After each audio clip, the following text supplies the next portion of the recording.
جب کوئی آ کے آپ پہ وار کرتا ہے تو وہ یہ نہیں دیکھتا کہ ان میں مقصر کتنے ہیں اور ان میں غالی کتنے ہیں. جناب موسیٰ علیہ نبینا علیہ وآلہ الصلوۃ والسلام سے اللہ نے پوچھا تھا موسیٰ میرے لیے کیا کرتے؟ نبی ہیں اور خدا پوچھ رہا ہے میرے لیے کیا کرتے ہو؟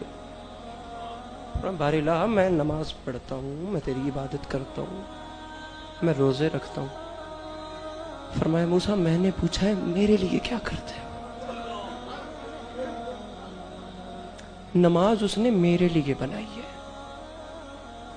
اسے ضرورت نہیں ہے میرے سے. نماز کی انکار کرنے والا بدبخت پہلی دلیل دیتا جی اللہ نو سجدے دی کیڑی لوڑ ہے. اور بدبخت اسے سجدے کی ضرورت نہیں، تجھے سجدے کی ضرورت ہے. بابا جی میرے چھٹے بادشاہ کے پاس ایک بندہ آیا، اس بندے نے آ کے کہا مولا میں فلاں دن تجارت پہ سفر پہ جا رہا ہوں، تو آپ استخارہ کریں یا اپنے علم غیب سے مجھے بتائیں کہ کیا یہ سفر میرے لیے ٹھیک رہے گا. معصوم نے اسے سفر پہ جانے سے روکا کہ بندہ خدا تو اس سفر پہ نہ جا. میری آپ گزارش سمجھ رہے ہیں؟ تو اس سفر پہ نہ جا. البتہ وہ اس سفر پہ چلا گیا.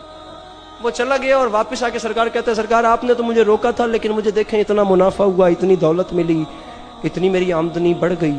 مولا مجھے تو بڑا فائدہ ہوا ہے، آپ مجھے سفر کرنے سے روک رہے تھے.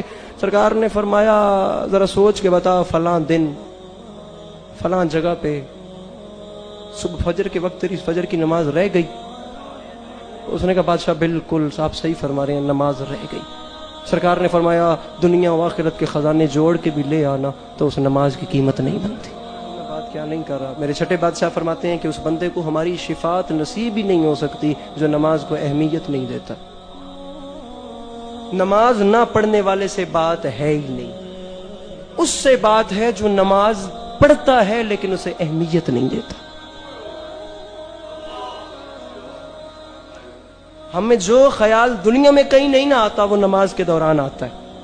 میرے معصوم جب نماز تکبیرت الاحرام کے لیے ہاتھ اٹھاتے تھے نا تو بدن پہ کپ کپی ہوتی تھی کہ میں کس کی بارگاہ میں ہم کلام ہونے جا رہا ہوں. پتہ نہیں آپ کو میری باتیں نہ بھی پسند آئیں.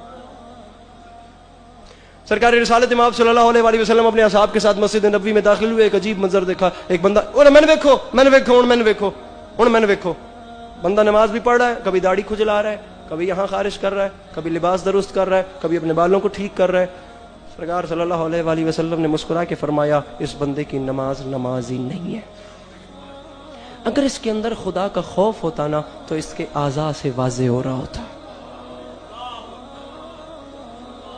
انکل جی نماز بھی یہی ہے اور مجلس بھی یہی ہے. اب یہاں پہ باتیں ہو رہی ہیں کہ کون سے ذاکر کو پڑھنا چاہیے اور کون سے ذاکر کو نہیں پڑھنا چاہیے، اور ایک اٹھا ہوا ہے بات کہ ان کو پڑھنا چاہیے ان کو نہیں. میں کہتا ہوں وہ بندہ ممبر پہ نہیں آئے پلیز جسے مستحبات نماز، واجبات نماز، مبطلات وضو، نماز جنازہ، مبطلات روزہ، جسے مطہرات، جسے نجاسات، جسے صفات ثبوتیہ، جسے صفات سلبیہ کا پتہ ہی نہیں ہے.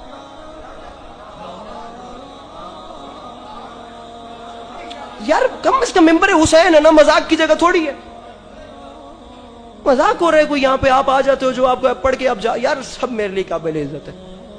اگر کرنا بھی ہے نا کسی ذاکر کا تو ان تمام چیزوں کو ساتھ ملا کے کرو، پتہ چلے کون. سید سجاد تشریف فرما ہوتے ہیں. اللہ اللہ میری مخدومہ تشریف فرما ہوتی ہیں. معصوم کی نظر ہوتی ہے ہم پہ.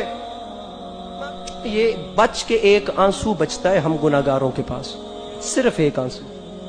ہم نے اس کو داؤ پہ لگا دیا. میں نے بابا سے سوال، اپنے بزرگوں سے سوال کیا کہ مجھے بتائیں نماز پڑھتے ہیں قبول کیسے ہوتی ہے؟ کیسے پتہ چلے گا کہ ابھی پڑھی ہوئی نماز قبول ہوئی ہے یا نہیں؟ مجھے بزرگوں نے ایک معصوم کا فرمان سنایا. میرے نظریات کے مطابق معصوم کا وہ فرمان جو نماز کے لیے ہے نا، مجلس کے لیے بھی یہی نظریہ رکھنا چاہیے. نماز پڑھ لی، پڑھ کے آ گئے، کیسے پتہ چلے گا کہ یہ پڑھی ہوئی نماز قبول ہے یا نہیں؟ انہوں نے کہا جی معصوم کا فرمان ہے کہ نماز قبول ہے یا نہیں یہ پتہ کروانے کا صرف ایک طریقہ ہے. نماز پڑھنے کے بعد دیکھ لینا اگر نماز پڑھنے سے پہلے اور بعد کی زندگی ایک جیسی ہے تو نماز پڑھنے کا فائدہ ہی کوئی نہیں. اگر تبدیلی آئے تو سمجھ لینا کہ نماز قبول ہے.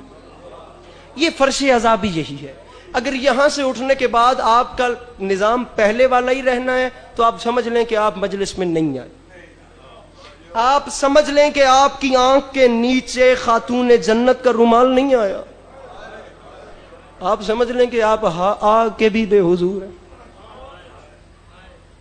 خدا کی قسم اس کے لیے محنتیں ہوئی ہیں. یہ فرش عذاب بچانے